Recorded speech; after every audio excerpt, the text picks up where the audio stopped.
All right, so UFC Paris just finished, and I'm telling you, it might have just been the best UFC fight night or pay-per-view of all time. That sounds like hype. It sounds like recency bias. Sounds like Bisping's just being biased to the Europeans, okay? No, let me tell you. I said it on the broadcast, and I'm going to tell you right now. If you are a UFC fan and you've never been to an event in Paris, you have got to go. Of course, they cheer for their fighters, but the passion and the energy and the emotion that they show throughout the entirety of the fight night, it really is second to none. It was absolutely deafening in there. Apparently, the co-main event, it got up to something like 125 decibels, right? It's loud. It is very, very loud. My voice is kind of straining a little bit. The fights were absolutely phenomenal, and it was a historic night of fights. Why do I say that? Well, tonight, it was tied for the most finishes in a UFC event at 11. There was only 2 decisions on the card. Of course, there was 13 fights overall. 1 fight was cancelled. 2 decisions. 1 of them was in the main event. If there had been a finish there, that would have been the most finishes in a single fight night ever. But regardless of how good the fans were, regardless of how many stoppages there were, let's get into the fight. So, of course, I'm here in Paris. Rebecca came with me. She was at the fight. She was filming a few little bits for me. And I'm telling you, it was unforgettable. Come on! But let's start at the bottom and we'll go through all of them because they're fun to talk about. Sam Hughes versus Sean O'Bannon, first fight of the night. That was done in 2 minutes, okay?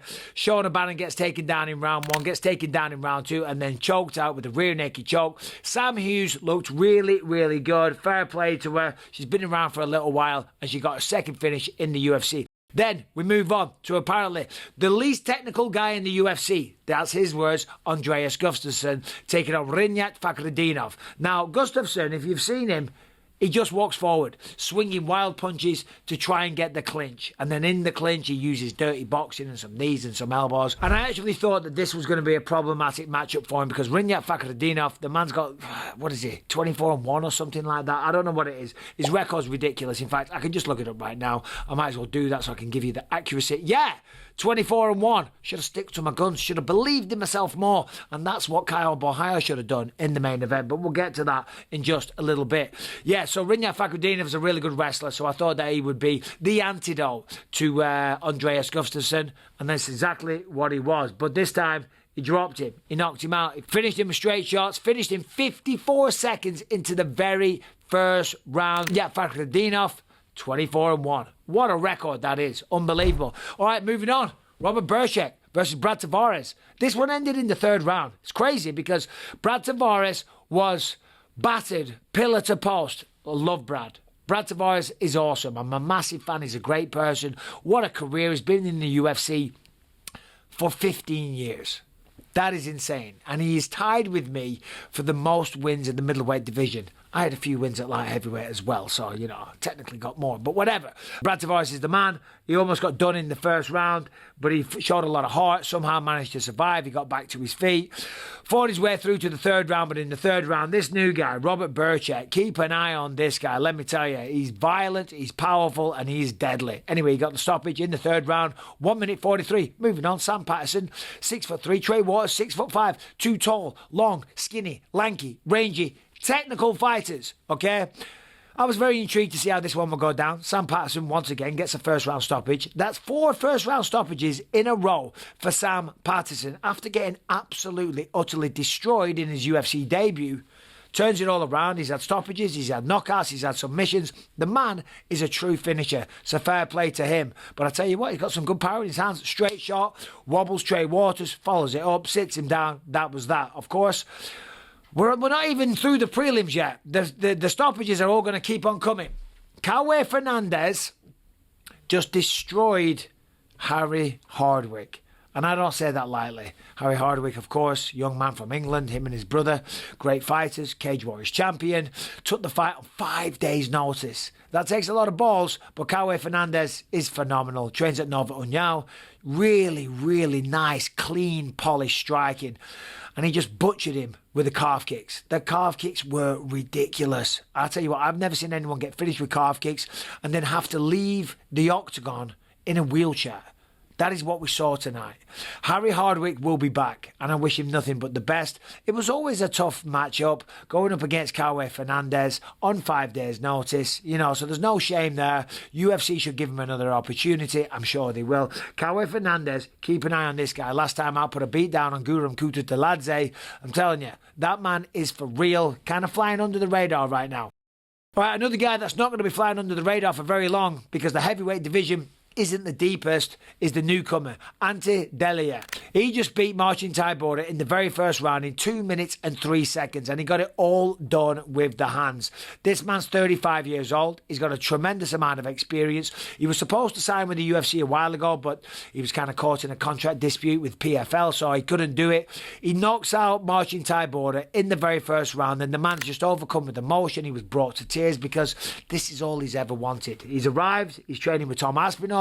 He gave him so much credit for helping him and, helping him become the fighter that he is today. But keep an eye on that guy. I'm telling you, Marcin Tybura is not an easy man to finish like that. And the fact that Ante Delija just went through him that easy in 2 minutes means he's got a bright future. Moving on, French guy, Omar Sy, taking on Brendan Hibario. First round, once again, elbows, okay? On a downed opponent. Picks him up, takes him down. Omar Sy's a really good striker. He chose to wrestle. Not surprised because he got on top and he elbowed the living death out of him. I'm telling you, they were nasty elbows. Got full mount, just one after the other. Boom, boom, just driving him in. Anyway, that was that. The French crowd absolutely lost their mind. Everyone was high on just like, whoa, this is amazing. This is the best night ever. Then the Baba O'Reilly kicks in. The atmosphere was just electric. I'm telling you, it was something special. And of course, the first fight on the main card had to go to a decision. Of course it did. We jinxed it. All stoppages, all tremendous. The first fight on the main card was a great fight between a newcomer, Robert Ruhala, and William Gomes. Gomes is a good fighter, good kickboxer, kind of reminiscent of Leon Edwards in his style. Good takedown defense, sharp, accurate striking. Went to a decision, got the job done. Entertaining fight, well done. Moving on, Axel Sola, another guy taking on Rhys McKee, a very tall guy. Sola, if you haven't heard of him, that's because he also made his UFC debut. He was a champion from Ares FC. He's undefeated. He's now 11-1. And what a beautiful performance that was. Rhys McKee was getting tagged early. He looked like he was going to get stopped. But Rhys McKee's always got a tremendous amount of heart. And fought his way back into it. And it looked like he was going to give some real problems to Rhys McKee. Third round, he's walking him down, being the Skeletor, kind of like a zombie Skeletor, walking him down, throwing dangerous hooks, and it was just, boom. Beautiful uppercut right to the midsection, folds Rhys McKee.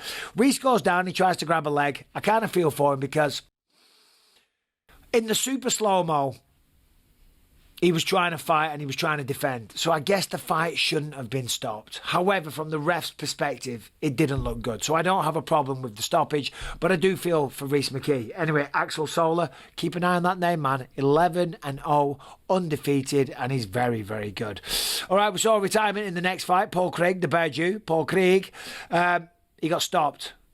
Not in the final second. At the end of round number 1, right? It says on the scorecards here, on Wikipedia, 5 minutes, right on the final bell, whoa!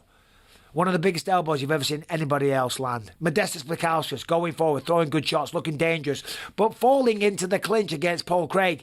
Modestas Bukauskas had a great performance, but he's got to work on his footwork a little bit. You don't want to fall into the clinch against Paul Craig. That's what he wants. That's what he wants.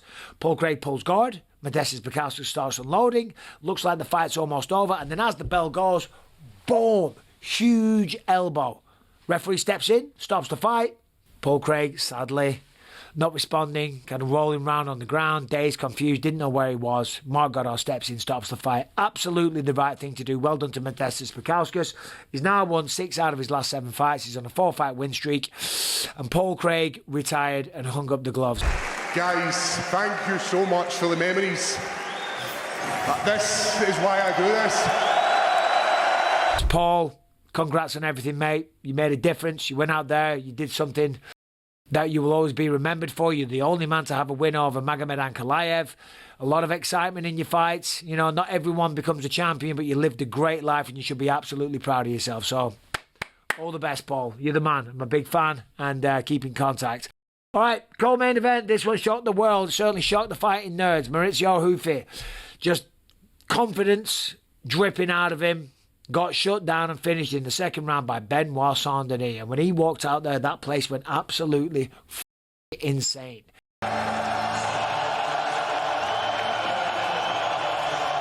The energy, the noise, the crowd, I'm telling you, you had to be there to believe it. I could hardly hear anything in commentary. He just shut Maurizio Hoofy down. He didn't give him any respect, threw a head kick, shot a takedown, took him down, got on top, mounted him, tried an arm triangle.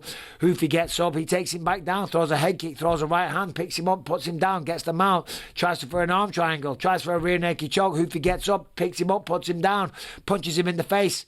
It's kind of what happened until 2 minutes 56 in the second round, when, of course, Benoît Saint Denis just crushed his face in. Not like Hamzat versus Robert Whittaker, but did a pretty good job of just and mauling him and, you know, forcing him to tap. It was a face crank. And that was that. Benoît Saint Denis is back. The God of War is victorious. I got to undo this, man. Jesus Christ. It's been a long day. It's about, what time is it? It's 1 o'clock in the morning here. And I haven't even done the main event yet. Right, anyway. By the way, we're going to Ibiza tomorrow, aren't we, babe? Yeah.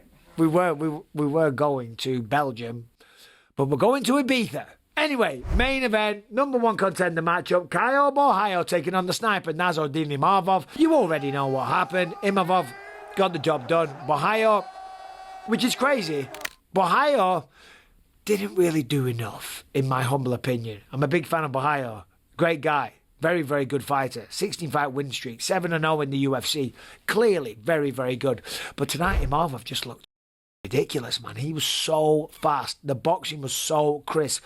The footwork was perfect. The takedown defense, just infallible. Never got taken down once. Picked his shots. Countered perfectly. When he started connecting, he really had Caio Borralho in a lot of trouble.